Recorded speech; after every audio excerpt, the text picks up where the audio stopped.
Olá, meus queridos irmãos, a paz do Senhor, bom dia a todos. Mais uma vez estamos aqui juntos, unidos para adorar o nome do nosso Deus. Vamos cantar o hino de número 344. Um abraço a todas as crianças do nosso Brasil. Que Deus abençoe a cada uma, que Deus abençoe os pais, aos pastores, aos amigos, a quem pela manhã está aqui conosco para esse devocional e um incentivo ao culto doméstico. Não deixe orar, não deixe buscar Deus, não comece seu dia sem chamar Deus para caminhar com você, para Ele estar com você. Amém? Entre o rio no meio dos vales está um amigo que é caro para mim. Quero segui-lo dizendo os males, vê-lo no céu com os anjos sem fim. Meu Salvador Jesus, ó Filho do poder, graça por tua luz, que veio do céu, por mim provaste a cruz, por mim morreste, Jesus. Hoje te busco, ó vem revelar-me a luz divina onde estás, meu Jesus. Com teu rebanho venha levar-me para o rio que vida produz. Meu Salvador Jesus, ó Filho do poder, graça por tua luz, que veio do céu, por mim provaste a cruz, por mim morreste, Jesus. Ouve-me agora, Jesus, meu amado, deixa-me teu grande amor desfrutar. Não mais me esconda teu rosto adorado, pois me chamaste para me libertar. Meu Salvador Jesus, ó Filho do poder, graça por tua luz, que veio dos céus, por mim provaste a cruz, por mim morreste, Jesus. A voz de Cristo é para mim mais preciosa que a voz dos anjos, do sol e a luz. Não tem o brilho da face radiosa quando sorri meu amado Jesus. Meu Salvador Jesus, ó Filho do poder, hoje provaste a cruz, por mim morreste, Jesus.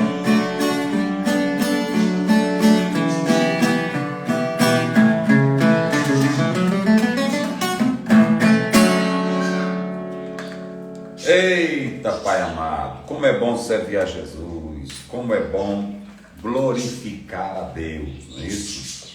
Então nós vamos nesta manhã tão gloriosa ler Êxodo 2, verso 15. Vamos lá. Ouvindo, pois, Faraó este caso, procurou matar a Moisés.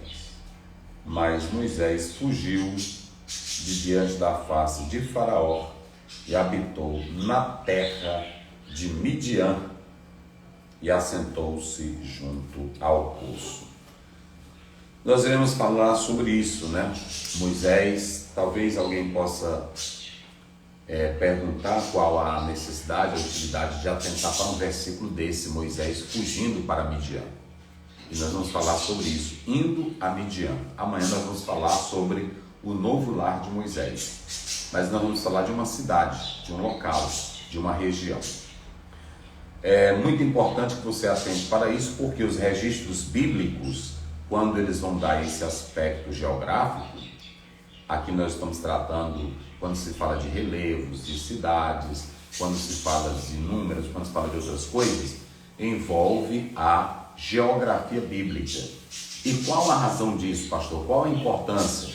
Para você saber que quando se fala de locais, quando se aponta lugares, vales, rios, a fauna, a flora, tudo isso envolve a geografia bíblica.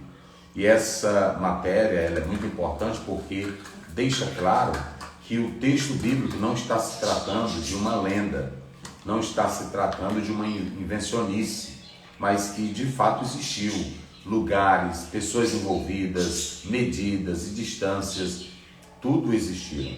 Ainda que não se possa dizer exatamente a localização da terra de Midian, essa expressão Midian, olha, só para vocês terem uma ideia, essa expressão Midian, às vezes até alguém coloca o nome na pessoa, Midian, vem cá, irmã Midian. Midian quer dizer conflito, né? Midian quer dizer conflito. E por que é conflito? Porque 3 coisas nós podemos aprender sobre esse nome, Midian, que na verdade tratava-se de uma região, de um local para onde Moisés irá fugir. Mas em primeiro lugar, se nós analisarmos Midian, na verdade, nós podemos dizer que além de conflito, você tem aí um filho de Abraão com Quetura, que vai ser o progenitor dos midianitas e dos árabes. É a primeira coisa que você vai ter. Aqui, nesses midianitas, nós vamos ter a presença a origem dos árabes, ok? Juntamente aí, vindo de Abraão com Quetura, nós vamos ter a presença dos árabes e dos midianitas. Em segundo lugar, você pode observar que era uma tribo descendente de Midian, ok? E em terceiro lugar, nós podemos falar que se tratava de uma região no deserto ao norte da Península Árabe. Ainda que seja difícil localizar certamente Midian, mas pode-se dizer que ficava na parte leste do Egito, do Sinai, aí nas proximidades dessa região, Arabá ou então Arábia, né? É muito importante que vocês atentem para essas particularidades. E aí, você pode observar que você tem essas 3 colocações sobre os midianitas. Esses midianitas eram nômades, eles não ficavam parados, eles viajavam em busca de negócios, em busca de estabilidade econômica, financeira, e aí eles percorriam ali pela península do Sinai, eles percorriam outros lugares, que é muito importante você analisar isso, né? Então nós estamos dando esse aspecto aqui geográfico para que você de fato se situe. Então quando o faraó toma conhecimento do caso em que Moisés se envolveu, então Moisés vai fugir para essa região de Midian, que aí nós já tratamos, apresentando 3 questões sobre essa região, sobre o novo lar, que ficava a leste do Golfo de Acaba. Então Moisés vai residir nesse local. E quando ele chega, é muito interessante que você atente para isso, nós vamos ter diversas passagens bíblicas que vão tratar sobre essa região, que você pode ler depois, né? É importante que você leia Gênesis capítulo 25, primeiro até o verso 4. É importante que você leia Gênesis capítulo 37, verso 25. Juízes 4, 11, 1 a 11. Você vai ter aí algumas passagens bíblicas, as quais fazem nuances, trazem pontos importantes sobre essa região. E quando Moisés chega, a primeira coisa que nós podemos analisar é que o texto diz que ele chegou em um local aonde havia um poço. E como era que se identificava naquela época?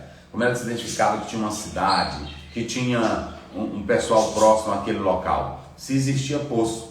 Hoje nós temos, para quando você vai chegar na cidade, você tem placa de localização, você tem GPS, você tem a antiga bússola, mas para se saber se aquele local tinha pessoas, a primeira coisa era um poço, porque o poço representava a vida, a água que estava ali, dava vida para o pessoal daquela localidade.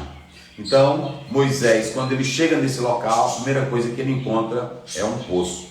E é muito interessante, quando você atenta para Gênesis, capítulo 29, versículo 10, olha o que diz a palavra do Senhor, 29, verso 10. E aconteceu que, vendo Jacó a Raquel, filha de Labão, irmão de sua mãe, e as ovelhas de Labão, irmão de sua mãe, chegou Jacó e revolveu a pedra de sobre a boca do poço, e deu de beber às ovelhas de Labão, irmão de sua mãe. O poço aqui, além de ser um local em que trazia vida para os moradores de uma cidade, também seria um local até de trabalho, de ponto de encontro, e foi aqui que Jacó se encontrou com Raquel, à beira de um poço. Você também sabe de um caso muito típico, bem comum nas Escrituras, que o próprio Senhor Jesus Cristo, ele encontrou-se com a mulher samaritana. João capítulo 4, ele encontrou com essa mulher samaritana à beira de um poço. E essa mulher samaritana, ela vai falar da importância do poço, que o poço dava vida para aquela comunidade, porque trazia água para os rebanhos, para os moradores, para os habitantes. Você pode ler João capítulo 4, versículo 6, versículo 7. Mas você tem aqui algo muito interessante. Essa mulher foi buscar água no poço, mas ela estava diante da água viva. Você tinha a água do poço de Jacó, mas agora você tem a água que jorra para a vida eterna, que era o próprio Senhor Jesus Cristo. O que isso quer dizer para nós, pastor Zé, é que Moisés vai fugir para a terra de Midian. E era um local onde as pessoas trabalhavam, tinham suas crenças, tinham seus sacerdotes, ainda vamos falar disso amanhã, tinham seus desejos de crescerem economicamente, financeiramente. Então ele vai habitar nessa terra de Midian. E aqui vocês podem observar o mais importante: tudo começa à beira de um poço, e aí vai se desenrolar essa história, Moisés indo habitar na casa do seu futuro sogro, que é Jetro, que na verdade vai trazer crescimento para Moisés. Então, todos os estudiosos falam de 3 fases na vida de Moisés. Primeira fase, 40 anos, ele vai na verdade se formar em toda a ciência do Egito, desde o momento em que a sua mãe coloca ele à borda do rio, que a filha de Faraó o leva para o palácio, até a sua idade adulta, 40 anos. Depois ele vai para o deserto, a segunda fase na vida de Moisés. Ele vai para o deserto, que aí ele vai para Midian. Olha como a Bíblia é linda, situando lugares, pontuando tudo onde ele morou. Primeiro, Egito, casa da filha de Potifar. Em segundo lugar, ele vai para Midian. E o que tem em Midian? Negociantes, comerciantes, pessoas que buscavam crescimento na vida, eram nômades, eles recorriam a diversos lugares. E foi ali, naquele deserto de Midian, naquelas regiões, que Deus foi preparar espiritualmente, mentalmente, toda essa estrutura de Moisés. Então essa é a segunda fase. E a terceira fase é que ele vai percorrer com o povo de Deus 40 anos, sofrendo no deserto, por opção, por escolha própria, sofrer com o povo de Deus. Então vocês observaram 3 fases na vida de Moisés. Cada fase foi importante para a construção da sua personalidade, do seu caráter, da sua estrutura. Às vezes nós temos que entender que Deus nos leva para lugares porque ali nós precisamos ser forjados, trabalhados, treinados, orientados. Tem pessoas que dizem assim: mas eu estou sofrendo nesse lugar. Por que Deus me trouxe para um lugar desse? É porque aquele local pode ser o teu deserto, pode ser a tua fornalha, pode ser o local para Deus lapidar a sua vida. Há muitas coisas que Deus precisa tirar de nós, e Ele vai usando as mais variadas circunstâncias, adversas, lugares, regiões, para tratar com o seu povo. Imagine, quando você atenta para a palavra de Deus, por que Deus faz isso, pastor Zéu, com a gente? Vamos lá, Deuteronômio capítulo 8, só para a gente analisar aqui. É linda, gente, a palavra de Deus, olha aí como é bonito. Olha aqui, ó. E te lembrarás, Deuteronômio 8, verso 2, e te lembrarás de todo o caminho pelo qual o Senhor teu Deus te guiou no deserto estes 40 anos, para saber o que estava no teu coração, se guardarias os seus mandamentos ou não. Olha o que Deus fez no deserto: e te humilhou, e te deixou ter fome, e te sustentou com maná que tu não conhecestes, nem teus pais o conheceram, para te dar a entender que o homem não viverá só de pão, mas de tudo que sai da boca do Senhor viverá o homem. Então, no deserto, No deserto, Deus trata conosco, Deus vai nos lapidando. Então eu quero dizer que há aproximadamente 3 fases na vida de um homem. A primeira fase, formação intelectual, formação espiritual. A segunda fase, formação de mente, formação do coração. E a terceira fase, preparado para aguentar pancada. É assim. Vocês se lembram que eu falei ontem? Não adianta colocar pessoas só por colocarem. Quando Moisés vai, por opção própria, pela fé, sofrer com o povo de Deus, ele já tinha passado 2 fases da sua vida. A fase do preparo, a fase da disciplina. Tem pessoas que precisam ser treinadas a mente, treinada o coração, para poder enfrentar a fase desértica, a fase do sofrimento. Hoje nós, por exemplo, uma dona de casa, ali está minha sogra, uma dona de casa que ela tem 50 anos, 40 anos, 60 anos de casado, quando ela tem uma lutazinha na casa, ela se aquieta, porque ela já tem experiência, já passou pelas 3 fases da vida. Aí é por isso que Paulo diz lá em Romanos, tem de grande gozo quando passares por várias tribulações. Por quê? Porque quem já foi lapidado, quem já foi treinado, quem já foi moldado, quem já foi preparado mente e coração, sabe enfrentar momentos calamitosos, difíceis, ok? Então, não murmure, não reclame. Talvez você esteja nesse momento no deserto, na segunda fase, a fase que Deus está te levando para o lugar do sofrimento, para o lugar para tu seres preparados, forjado. E depois vem a outra fase, que é a fase de você enfrentar deserto.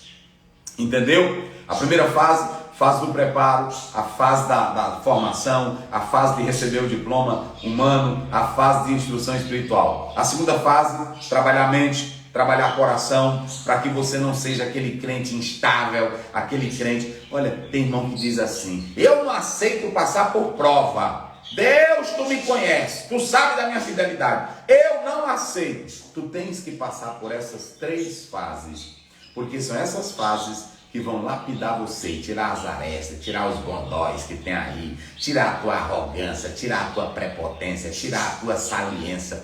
Tem coisa que eu não tiro, nem pastor tira, nem teologia tira, mas o deserto tira. Eita, rapaz. Tem coisa que é só o deserto que arranca. Tem coisa que o pai fica dizendo para o filho: meu filho, não faça isso, minha filha, não faça isso. Tem coisa que nem a oração resolve. Pastor Ziel, o que é isso? Eu vou te mostrar. Já. A Bíblia diz que quando Jesus estava, pode ler o capítulo 26 de Mateus, a Bíblia diz que Jesus chamou os discípulos assim: vamos orar, que a tribulação vem aí. Aí eles sentaram por ali, ficaram cochilando. Aí Jesus voltou de novo: vamos orar. E ele disse para Pedro: vocês não conseguem nem 1 hora ficar comigo? Aí depois de tudo, Jesus chegou para ele e disse: vamos levantar e vamos seguir em frente, porque o nosso adversário já está aí. A oração não evitou que Judas traísse Jesus, não evitou que Judas entregasse a Jesus, só que a oração preparou Jesus para aquele momento. Deu agora para você entender o mistério? Tem hora que a oração não vai me livrar, não vai te livrar, mas a oração vai te preparar. Eita, rapaz, Ela te prepara. Eita, irmão, coisa linda, rapaz.